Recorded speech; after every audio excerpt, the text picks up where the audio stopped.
Hombres divorciados que se divorciaron, y luego se volvieron a casar con la misma persona. ¿Cuál es su historia? Historia 1. Primero llegaron por separado. Ella, una semana antes, pidió documentos de un viejo expediente y no dijo mucho más. Tenía la mirada de alguien que ha visto todas las formas de dolor y aún las guarda dobladas en un bolsillo. Una semana después entró él. Preguntó por el mismo caso. Apellidos distintos ahora, pero lo supe enseguida. Eran la tormenta y los escombros. El archivo era antiguo. Papeles amarillentos, tinta desvanecida, grapas oxidadas. Una batalla de custodia en los 90, jurisdicción rural, peleas violentas por las visitas, alegaciones, audiencias de emergencia, órdenes de restricción temporales, violadas y reemitidas. Cuando lees muchos de estos, reconoces el ritmo del odio. Y luego, de pronto silencio. El último registro, un acuerdo de custodia, ella con los hijos, él con visitas supervisadas, y 28 años sin nada más, hasta ahora. 2 días después, ella regresó para certificar una licencia de matrimonio. Los mismos nombres, las mismas personas,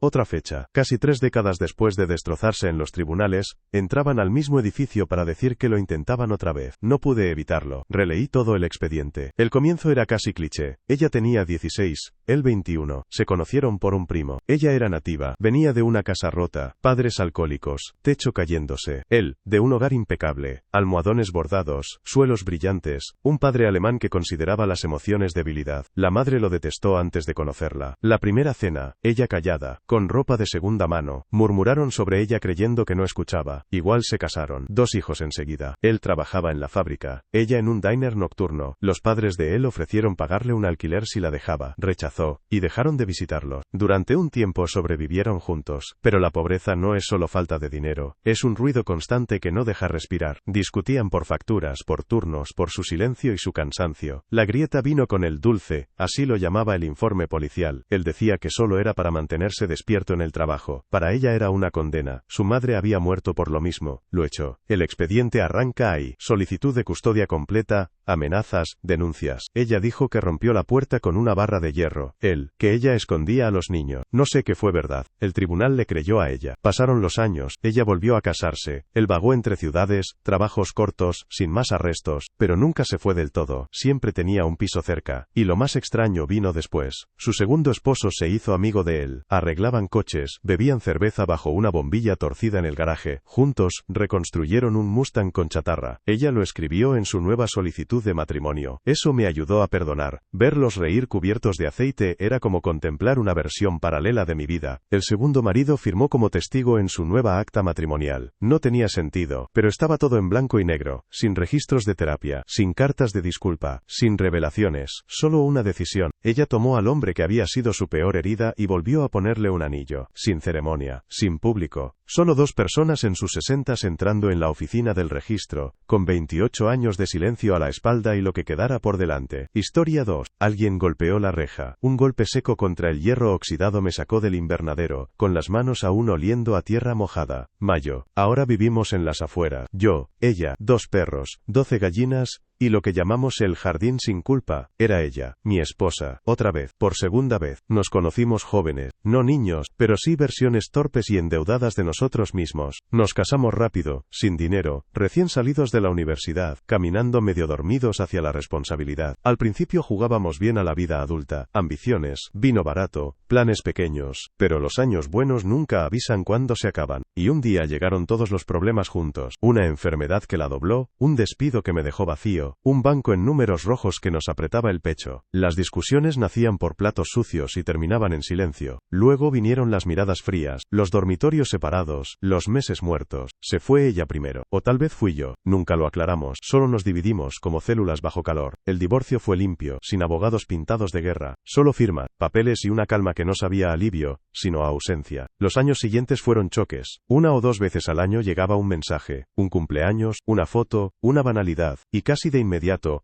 la pelea. Ella recordaba algo que yo había olvidado. Yo pinchaba donde a ella le dolía, viejas heridas disfrazadas de nuevas, hasta que una noche le escribí una carta, larga, brutal. Le dije todo lo que pensaba, sin filtros, y confesé, no podía más, ni llamadas ni mensajes, necesitaba paz, aunque significara fingir que ya no existía. El silencio duró 3 años. Nos borramos como desconocidos caminando en calles paralelas, hasta que apareció un mensaje, Facebook, sobre la cirugía de un amigo en común. Práctico, frío. Casi no respondí, pero respondí. La charla se alargó. Y, para sorpresa, no explotó. Hablamos de huertos, del precio del pan, de lo tontos que fuimos. Un domingo nos vimos en un pub. Una copa se convirtió en dos. Discutimos, sí, pero los bordes se habían desgastado. Ella era distinta, yo también. Nuestros errores se habían calcificado en algo menos hiriente. Podíamos mirarlo sin miedo a estallar. No fue de golpe, pero poco a poco empezamos a vivir como pareja otra vez. Más lento, más suave. Una vez lloró, mientras plantábamos papas. No pregunté, solo le tomé la mano hasta que dejó de temblar. En septiembre tomamos un tren al norte. Al amanecer. Nadie lo sabía, solo nosotros y dos maletas. Gretna Green estaba vacía. Dos comerciantes salieron como testigos. Nos volvimos a casar. Sin fotos, sin promesas improvisadas. Solo silencio y una sensación de equilibrio. Han pasado 7 años. Vivimos en una cabaña pequeña con demasiadas ventanas. Cultivamos lo nuestro. Vendemos verduras en el mercado. Ella trabaja a medio tiempo. Yo estudio por primera vez en serio. Ahora que tengo valor. Cocinamos desde cero. Cambiamos exceso por calma. No hablamos mucho de lo que pasó entre nuestros matrimonios. Pero los dos sabemos. Fue esa distancia la que nos devolvió. Nos afilamos separados y volvimos a encontrarnos con cuchillas más limpias. Historia 3. La verdad me visitó a pedazos. Como vidrios rotos, difíciles de ver, fáciles de pisar. Crecí en una casa pequeña partida por el ruido. Mis padres discutían con un ritmo inmutable. Gritos a puerta cerrada, silencio delante de mí. Se divorciaron cuando tenía 5 años. Nada sorprendente. La sorpresa llegó 6 años después, cuando me llamaron al salón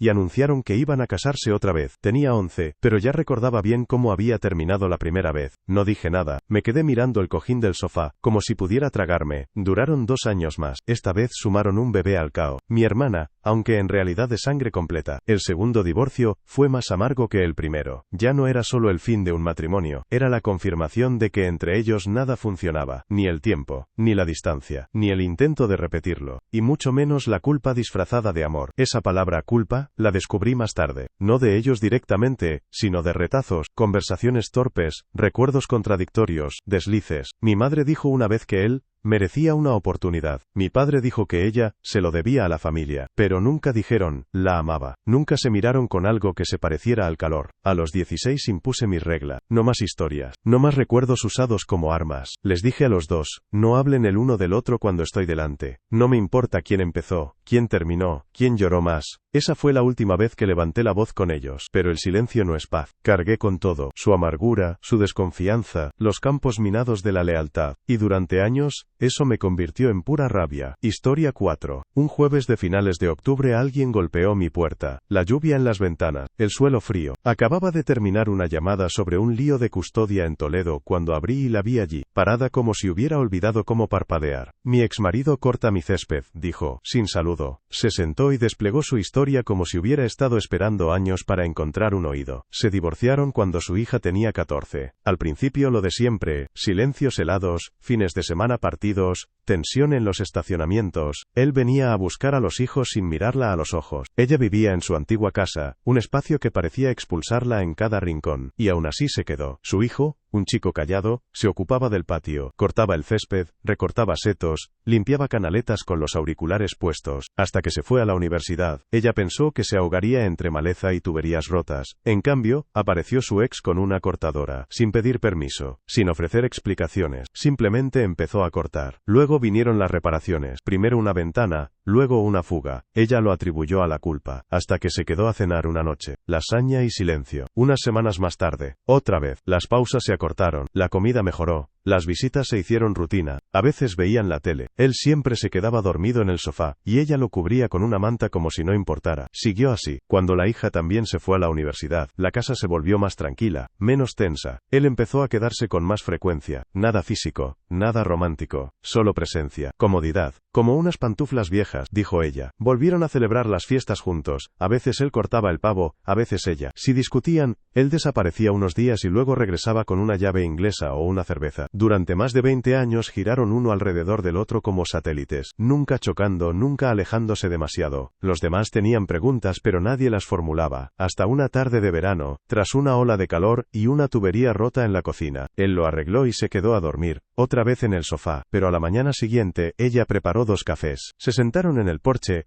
miraron el amanecer en silencio, y concluyeron que era absurdo pagar 2 hipotecas. Vendieron ambas casas, y compraron una nueva. Habitaciones separadas. La de él abajo, la de ella arriba. Si llegaba la tormenta, real o simbólica, había espacio para respirar. No era amor romántico. Era algo más lento, extraño y resistente. Me miró directo a los ojos cuando dijo, no podemos vivir juntos, no podemos vivir separados. Esa es nuestra forma. Historia 5. Se volvieron a casar en silencio, sin anuncios, sin explicaciones. Un día, simplemente, había un registro en el juzgado con sus nombres otra vez juntos bajo una nueva fecha. Yo tenía 16 años y estaba lleno de rabia. Mis hermanos eran demasiado pequeños para entender qué significaba. Se habían divorciado cuando yo tenía 13. Aquella primera vez fue como ver una avalancha que llevaba años gestándose por fin estrellarse. Años de gritos que hacían vibrar el aire. Puertas golpeadas con fuerza suficiente para romper cristales. Cero afecto, cero calor, solo choques diarios. Se odiaban en voz alta. Y de pronto, paró. Papá se fue. Compró una casita al otro lado de la ciudad. La llenó de muebles nuevos con etiquetas aún colgando. Nosotros ayudamos a meter las cajas. Y después, nada. Nunca se mudó. Las luces permanecieron apagadas. El correo se acumulaba en la ranura. Cada vez que pasaba en el autobús, miraba las ventanas vacías, y me preguntaba por qué construyó una vida en la que nunca quiso habitar. Luego, sin hablarlo con nosotros, volvieron. Sin disculpas. Sin lógica. Como despertarse en medio de un sueño que había empezado sin ti. Las mismas peleas. Los mismos silencios. Solo con otro estado legal. Vivíamos dentro de eso como aire atrapado. Nadie nos preguntó qué necesitábamos, y nadie quiso escucharlo cuando intentamos decirlo. No creían en la terapia. Decían que era para quienes no se esforzaban lo suficiente. Mi madre la llamaba debilidad. Mi padre tontería. Lo que nunca dijeron, pero mostraron cada día, fue que el dolor no se cura, se entierra. Y lo enterramos. Cuando se divorciaron otra vez, yo tenía 17. Fue tan callado como la reconciliación. Papeles firmados, llaves de vuelta. Sin pelea final, solo un cansancio que se extendió por la casa como podredumbre. Para entonces yo ya sabía desaparecer. No hacía preguntas, solo trataba de cubrir a mis hermanos de lo que podía. Pero los niños son esponjas. No importa cuánto limpies alrededor, igual absorben todo. Ahora somos adultos, o al menos lo bastante para fingirlo. Dispersos en direcciones distintas, casi sin hablar. Mi hermana se mudó al otro lado del país y no contesta mensajes. Mi hermano vive cerca, pero fingimos estar demasiado ocupados. Sabemos lo que faltó, y eso ya no se recupera. Historia 6. Mi padre, cargando cajas de cartón, refunfuñaba por las escaleras por las que solía subirme cuando tenía 4 años. El divorcio de mis padres siempre me pareció un mito de la infancia más que un recuerdo real. Conservo ecos, no escenas. Mi madre llorando en la cocina, mi padre gritando hacia un espacio vacío. A los 12 ya había visto a mi madre divorciarse otra vez. El nuevo marido desapareció, dejando otro tipo de silencio. Seguimos adelante. A los 20 recibí la llamada. Iban a casarse de nuevo. No por amor, no por pasión, por papeles. Mi padre tenía un seguro médico blindado, beneficios de veterano. Mi madre solo una sonrisa y una tarjeta vencida. Pero la lógica iba más hondo. Mi hermano, frágil, dependiente, vulnerable de maneras difíciles de explicar. Si uno de los dos faltaba, el matrimonio facilitaría las cosas. En lo legal, en lo financiero, en lo médico. No me gustó. Se los dije. Ellos encogieron los hombros. Es solo un papel. Nada cambiará. Pero el papel, o se pudre, o echa raíces. 15 años se fueron como un parpadeo demasiado largo. Nunca se desenredaron. Él se mudó con ella. Ella le hizo sitio. La vejez se instaló como niebla. Ahora viven en la misma casa, cada cual con su cuarto, su sillón, su control del volumen del televisor. No se tocan, no se besan, pero orbitan. Él prepara café demasiado fuerte. Ella se queja de sus calcetines. Se lanzan pullas constantes, como pájaros picoteando óxido, pero no hay sangre. A veces los visito. Mi hermano sigue allí, y es el único puente real entre ellos. Creo que ambos lo saben muy bien. Historia 7. Ella se fue después de 4 años. Dijo que nunca estuve realmente allí, no de la forma que contaba, que no noté cuando empezaba a desmoronarse, cuando su luz se apagaba poco a poco. Tal vez tenía razón. Yo intentaba construir un futuro para los dos, pero terminé viviendo como si solo pudiera tener una cosa, la vida o el amor. Entonces era estudiante de medicina con 2 trabajos a tiempo parcial. Los días se confundían, las noches se evaporaban. Vivíamos juntos, pero yo era más un fantasma que un compañero, y ella peleaba con batallas antiguas, viejas heridas, daños de infancia nunca cerrados, bebía demasiado, se despreciaba en silencio, se deslizaba entre la tristeza y el mutismo como si lo hubiera aprendido desde siempre. La verdadera magnitud la vi solo después de que se fuera. No se marchó con dramatismo, simplemente dijo que no podía más, que no soportaba sentirse invisible. Pensé que encontraría a alguien que le diera la atención que quería, menos ambición, más tiempo. Durante casi un año vagó, salió con otros, probó distintas vidas como quien quien prueba abrigos prestados. Ninguno le encajó. Y luego volvió. Me llamó una noche. Dijo que me echaba de menos, que todavía me amaba, que lo estaba intentando, que veía a un psiquiatra, ajustaba la medicación, que solo bebía en fiestas y cumpleaños. Dijo que no pedía un reinicio sino un comienzo, más limpio que el anterior. Yo ya estaba en mi último año de carrera, un solo trabajo, un poco más de aire en los pulmones, y aún la amaba. Eso nunca había cambiado. La distancia solo me mostró cuánto no sabía demostrarlo. Esta vez Organic con acento agudo mis días alrededor de ella, no al revés. Reservé tiempo real, no charlas cansadas sobre libros, no cenas apresuradas entre turnos, horas de verdad, citas, fines de semana perezosos, escuchar sin preparar mi respuesta. Sí, todavía tropiezo, pero ella ve que lo intento, y por ahora,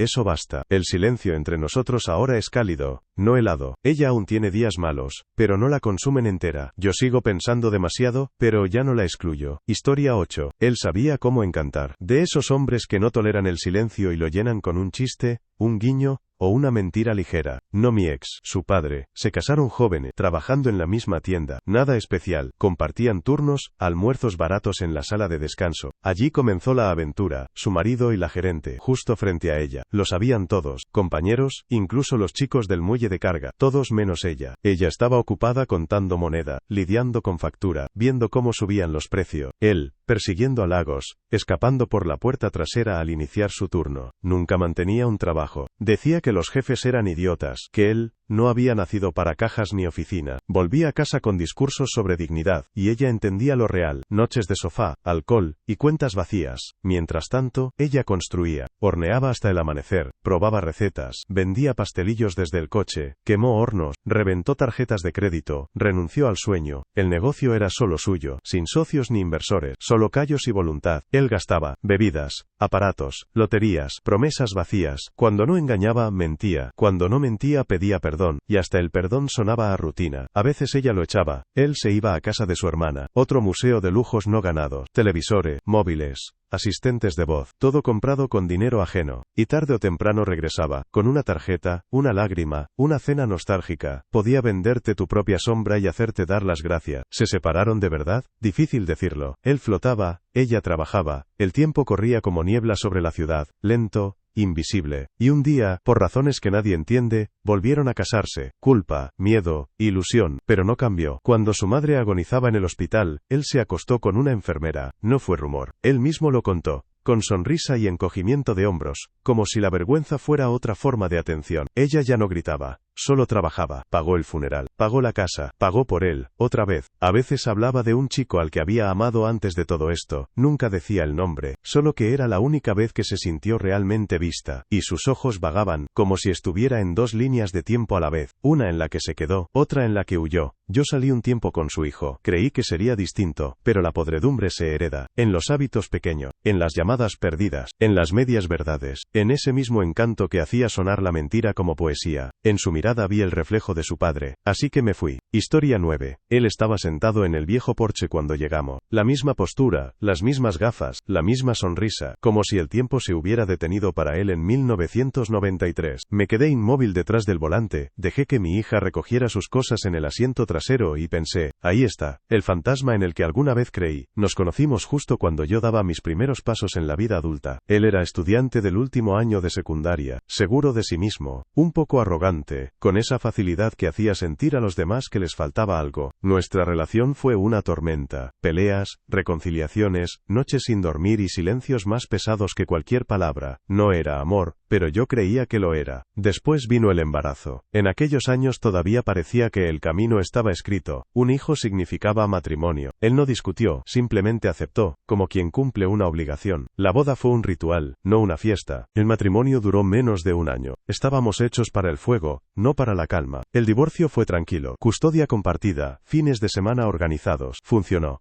Hasta que el pasado nos atrapó otra vez. Regresé con él. Nos casamos de nuevo, sin ceremonia ni promesas eternas. Esa vez duramos un poco más, pero tampoco alcanzó. El segundo divorcio no me hizo llorar, y eso me asustó más que cualquier pelea. Durante años me repetí que él había sido mi gran amor, la primera chispa, el romance imposible, la tragedia de juventud. Guardé ese mito como una cicatriz invisible, incluso al empezar nuevas relaciones. Hasta que conocí a otro, no había fuego ni dramatismo, había calma, había paciencia, atención, constancia. Con él, descubrí un suelo firme bajo mis pies. Formamos una familia, un hogar, una vida. Él no intentaba ser el centro del universo, fue la base que lo sostenía todo. Y aún así, la sombra del primero seguía conmigo. Ese eterno, ¿qué hubiera pasado si? La respuesta llegó el día en que entramos en su patio. Él estaba allí. Exactamente igual, con la misma voz, el mismo hábito de creer que era el protagonista de cada escena. Nuestra hija lo abrazó, y yo lo escuché hablar de su coche, su trabajo, su nuevo aparato, todo igual. Nunca volvió a casarse, y por primera vez entendí, menos mal que lo nuestro terminó. Historia 10. Papá volvió un martes, sin anuncios, sin explicaciones, solo una bolsa de viaje, y el golpe sordo de su casco de moto en el pasillo, el mismo casco del accidente, aunque parecía más nuevo. Quizá lo reemplazó, o quizá solo lo limpió de la sangre. Se divorciaron cuando yo tenía 8 años. Me dijeron que fue por la moto que él compró sin decirle a mamá. Pero yo no era tan ingenuo. Escuchaba lo que pasaba tras las paredes. Discusiones apagadas por puertas cerradas, cenas ahogadas en silencio, silencios que no curan. 3 años después vino el accidente. Una carretera de 2 carriles, lejos. Un sedán giró en U sin mirar el retrovisor. Mi padre no tuvo opción de frenar. UCI 2 semanas. Huesos destrozados, tubos, placas de metal. Vi a mamá en aquella sala de espera más que en la iglesia. No faltó un solo día. Salió del hospital sostenido por tornillos y terquedad. Pero no volvió a casa, sino al suyo propio. Y aún así, ella seguía allí, con medicinas, con bolsas de comida, con compañía. No era romántico. Todavía no. Solo presencia. 8 años, se fueron así. A ratos juntos, a ratos con otras parejas, discutiendo de política, pidiéndose consejos, apareciendo en cumpleaños familiares, riéndose demasiado fuerte y yéndose demasiado pronto. Una gravedad que siempre los atraía, pero nunca lo suficiente para fijarlos. Y un día simplemente volvió, sin explicaciones, como si hubiera dejado una pausa muchos años atrás y ahora la quitara. Mamá deja caer pistas de matrimonio, impuestos, hospitales, planes futuros. Él solo sonríe y dice estamos juntos y eso basta. Ella pone los ojos en blanco, él sonríe con descaro, ninguno cede. Ahora viven como 2 náufragos en el mismo bote salvavidas, sillones separados, compras compartida, riñas por la fuerza del café. El aire entre ellos no es dulce ni ligero, es denso, cargado del olor de una tormenta que ya pasó, pero aún impregna todo. Historia 11. Se casaron a los 25, como quienes creen que ya entienden suficiente. Mi hermano nació a los 30, yo 3 años después. Cuando cumplí 1 año, ya estaban separados. A los 3, otra vez casados. No recuerdo el divorcio, recuerdo el ruido, peleas tan fuertes que hacían las paredes más delgadas, susurros de familiares, que mi madre pudo haber engañado, o tal vez no, nunca me lo dijeron de frente, solo pedazos de historias, lanzados como herramientas rotas que nadie quería usar, y yo no preguntaba. Aprendí temprano a no hacerlo. El segundo matrimonio nunca fue una reconciliación, era un alto al fuego que siempre estaba a punto de romperse. Mi adolescencia fue una cuerda tirante, voces alzadas, puertas que se cerraban de golpe, discusiones que nacían en la mesa y seguían hasta la madrugada. Me volví inmune, distante, lo asumí como normal, aunque sabía que no lo era. En mi segundo año de universidad, volví a casa sin avisar, solo un fin de semana para escapar del estrés. Abrí la puerta y encontré silencio. Las cosas de mi madre habían desaparecido. Sin llamadas, sin notas, solo un vacío en el lugar donde solía estar. Se divorciaban otra vez, esta vez, sin máscaras, solo resentimiento agotado y cuentas drenadas. Todo era por dinero, siempre terminaba siendo por dinero. Mi madre tenía un hábito, el juego, tragamonedas, cartas, apuestas deportivas. Nadie dijo nunca adicción, pero el fondo universitario de mi hermano desapareció en luces parpadeantes y boletos raspados. Mi padre no se recuperó de esa traición, ni en lo económico, ni en lo emocional, ni como hombre que alguna vez creyó en ella. Desde entonces, él ha construido algo nuevo. Lleva 6 años con otra mujer. Felicidad tranquila. Estabilidad. Esa clase de relación en la que no tienes que adivinar si mañana será guerra o paz. Historia 12. Él volvió de la guerra cambiado, por fuera intacto, sin cicatrices visibles, sin muletas, pero algo dentro de él se había roto, y esa grieta se fue extendiendo por toda la casa, en los silencios prolongados, en las botellas vacías, en las cenas que nunca llegaron. Se conocían desde antes de que la vida se quebrara. Una amistad profunda, firme, como raíces antiguas, pero la guerra lo arrancó de la tierra, y lo devolvió distinto. Empezó a beber, al principio en silencio, como si fuera un secreto, después con más ruido, más violencia. No la golpeaba, pero con cada comida perdida y cada mirada perdida en la pared, ella se iba desgastando. Ella lo dejó.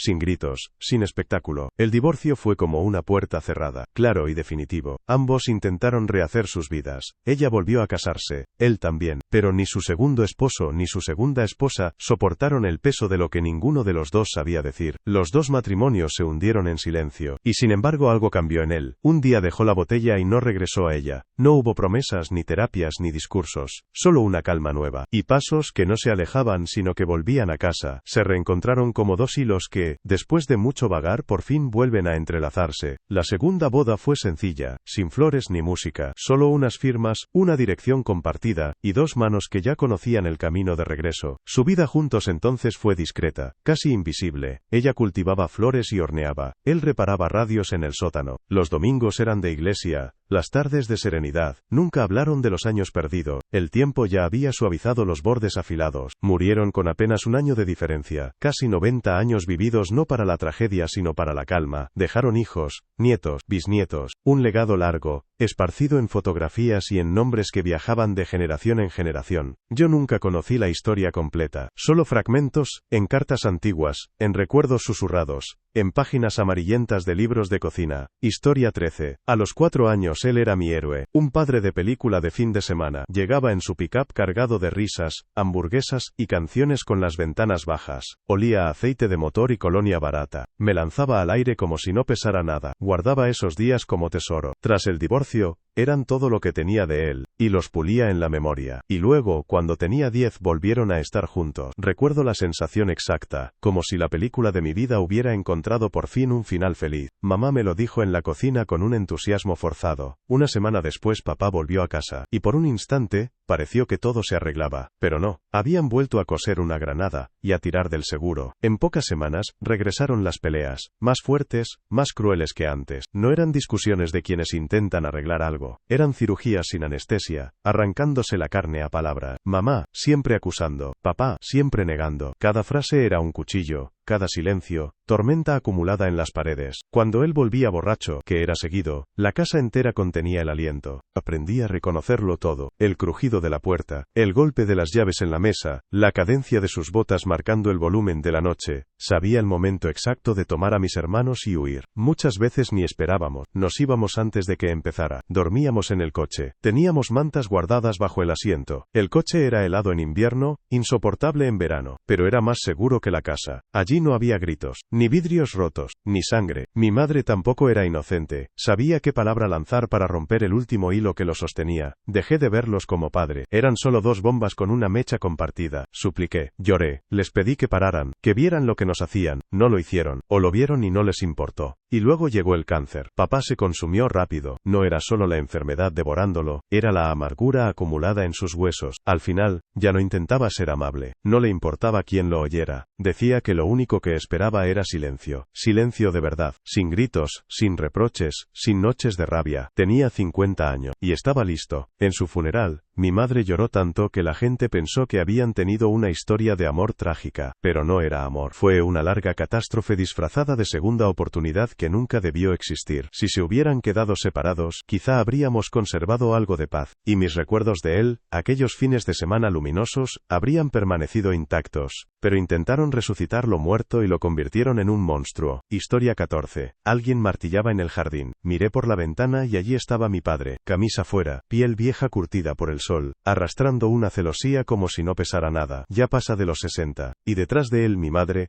con un vaso de agua y esa expresión que guarda solo para él, mitad reproche, mitad ternura que nunca muestra a nadie más. Se casaron antes de que yo naciera. Ella tenía 19, él 41. Una diferencia de edad de la que muchos susurran, pero en nuestra casa nunca se escondió. Mi madre siempre fue un fenómeno aparte, aguda, implacable, capaz de entrar en una habitación y cambiar su temperatura al instante. Mi padre, tranquilo y ya gastado por la vida, fue el único capaz de sostener ese fuego sin arder. Él ya había estado casado. Una boda apresurada de juventud, un hijo al que apenas conoció, años de frío silencio antes del final. Cuando conoció a mi madre, vio en ella el comienzo que nunca había tenido. Pero el fuego nunca se queda quieto. Cuando yo era apenas un niño, ella conoció a otro, más joven, de su edad. No recuerdo la partida, era demasiado pequeño. Lo que recuerdo son dos casas, mitad del tiempo aquí, mitad allá. Para mí era normal. Así funcionaban las familias, mundos separados, un niño en medio. Pasaron 5 años. Ella vivía con ese hombre. Mi padre seguía firme. irme. Y cuando yo tenía unos 8, decidieron volver a vivir juntos. No por amor ni por nostalgia, sino para criarme bajo un mismo techo. Al principio eran amigos, copad, algo indefinido, cada uno con su cuarto, pero la gravedad no pide permiso. Poco a poco los muebles se fueron moviendo, las conversaciones alargándose, los silencios acortándose. No fue perfecto, hubo gritos, portazos, frialdad. Mi adolescencia fue explosiva. Me fui a los 17 y no miré atrás por un tiempo, pero ellos siguieron, no se separaron, y entre el caos, creció un amor extraño, golpeado, enredado, pero real. Han pasado 15 años, nunca volvieron a romper. Hace 5 se casaron otra vez. Una boda en el juzgado, sin invitados, solo una firma y una sonrisa que no necesitaba explicación. Ahora él es mayor, más lento. Ella lo observa mientras duerme, preocupada de un modo que nunca dice en voz alta, y aún lo regaña cuando olvida las cosas. Historia 15. Nos divorciamos una vez. Después decidimos volver. Para muchos, eso suena raro, como si dar una segunda oportunidad significara debilidad, desesperación o incapacidad de aprender. Pero no vieron lo que pasaba desde dentro. A los 6 meses de casados quedé embarazada. Y ahí todo cambió. Él no fue cruel en lo evidente. No había gritos ni portazos, pero apareció otra forma de asfixia. Mensajes sin fin, una devoción pegajosa, declaraciones obsesivas, cada hora, cada día. Al principio intenté entenderlo, después intenté seguirle el ritmo, luego me apagué. Dejé de ser esposa y me convertí en un reflejo suyo, en una figura que él quería poseer más que acompañar. Antes de la boda nunca había visto ese lado suyo. Quizás, de haberlo visto, habríamos buscado ayuda antes, pero yo estaba embarazada, frágil, cambiando de cuerpo y de vida. Su necesidad, disfrazada de amor, me ahogaba, y le dije, quiero el divorcio. No quería criar a un bebé bajo ese peso, no era solo por mí, era por la maternidad, que aún no había comenzado. Durante 1 año y medio no hubo contacto, solo silencio, distancia y terapia. Él tuvo que entender por qué se aferraba así. Yo tuve que recuperar mi voz, mi claridad. Construimos de nuevo pero por separado, y en esa calma empezamos a recordar por qué nos habíamos amado. Las primeras conversaciones después del silencio fueron simples, noticia, cortesía, un poco de afecto, nada de planes, nada de promesas, y en esa sencillez, nació la posibilidad. Pero esta vez pusimos condición. La primera, terapia, antes de intentar nada. No íbamos a fingir que el pasado no existía, lo íbamos a desarmar, aunque doliera. La segunda boda no fue impulsiva, fue consciente, sabíamos a qué nos enfrentábamos, qué partes necesitaban cuidado, qué debía ser diferente. Han pasado 3 años desde entonces, y ahora no hay fantasías, hay vida, hay conexión real. A veces pienso, me apresuré al pedir el primer divorcio, podría haber aguantado más, pero esas dudas se desvanecen rápido. Porque lo que tenemos ahora no es un remake, es un reinicio. Sin aquella fractura nunca habríamos llegado a la raíz, habríamos seguido fingiendo. Ahora vivimos cada día como quienes saben lo que significa estar a punto de perderlo todo, y deciden no repetir el mismo error. El divorcio no nos destruyó, nos afinó. Historia 16. Cuando tenía 4 años, él me parecía invencible. Un héroe salido de una película de domingo. Llegaba en su vieja pick-up que olía a gasolina y aceite, descargaba bolsas de comida rápida, inventaba chistes absurdos, y cantaba con las ventanas abiertas. Me lanzaba al aire y por un instante, todo parecía liviano. Guardaba esos recuerdos como joyas de infancia, porque tras el divorcio, eran lo único que quedaba de él. Los pulía en mi memoria para que no se apagaran. A los 10, volvieron a estar juntos. Lo recuerdo con precisión. Era como si mi historia hubiera encontrado al fin su final feliz. Mamá me lo dijo en la cocina, con una sonrisa que no alcanzaba los ojos. Una semana después, papá regresó a la casa, y por unos días creímos que la vida había vuelto a su cauce, pero era un espejismo. Habían cosido una granada y tirado del seguro. Las peleas regresaron, más violentas que nunca. No eran discusiones de quienes intentan recomponer algo, sino desgarros sin anestesia, palabras que abrían heridas, mamá, siempre acusando, papá, siempre negándolo todo. Cada frase era un cuchillo, cada silencio, una tormenta que se acumulaba en las paredes, y cuando él volvía borracho, la casa entera contenía el aire. Aprendí a reconocerlo todo, el crujido de la puerta, el golpe de las llaves sobre la mesa, la cadencia de sus botas marcando la noche. Sabía cuándo debía tomar a mis hermanos y escapar. Muchas veces lo hacíamos antes de que explotara. Dormíamos en el coche, con mantas guardadas bajo el asiento. Era un congelador en invierno, un horno en verano, pero allí no había gritos, ni vidrios rotos ni sangre. Mi madre tampoco era inocente. Sabía qué palabra lanzar para arrancarle la última fibra de paciencia. Y entonces dejé de verlos como padres. Eran solo 2 bombas unidas por la misma mecha. Les supliqué, lloré, les pedí que se detuvieran, que miraran lo que nos hacían. No lo hicieron, o lo vieron, y no les importó. Después llegó la enfermedad. El cáncer consumió a mi padre con rapidez, pero aún más lo devoraba el rencor acumulado en sus huesos. Al final, ya no fingía ser amable. No le importaba quién lo oyera. Decía que lo único que quería era silencio. Silencio verdadero, sin gritos, sin reproches, sin noches de furia. Tenía 50 años, y estaba listo para irse. En el funeral mamá lloró tanto que la gente creyó que habían compartido una historia de amor trágica, pero no era amor. Fue una catástrofe larga, disfrazada de segunda oportunidad que nunca debió existir. Si se hubieran mantenido separados, tal vez nos habría quedado un poco de paz, y aquellos recuerdos luminosos de él, la pick-up, las risas, las canciones, habrían permanecido intactos, pero intentaron resucitar lo muerto, y lo transformaron en un monstruo.